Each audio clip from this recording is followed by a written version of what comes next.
Habol mo na si Sina. Sinabi ko na, sa nakita yung apat na members doon. Pero kung si hindi yata makabigil dito ang Danford o RND ngayon. Kaya nakakasingan dito. Yung kung sabi ba yan, narinig ko sabi mga babakan. Ang sila na makakuha din itong ultimo na ito. Friday, bagsak si Aqua. Sa isang pinapakuha. At si Jose mamamatay din. Tuwinan daw ang Maxors. Naririnig ko yung mga machine ni Medic Unit. Ang hirap nito. Yung ginawa ng Ligo Nego rito eh. Grabe yung naging desisyon nila dito.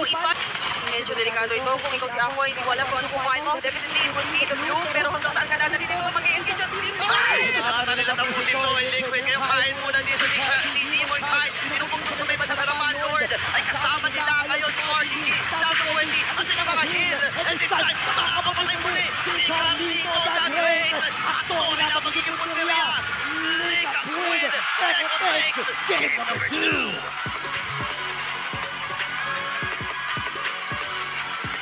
At muling sumayaw na naman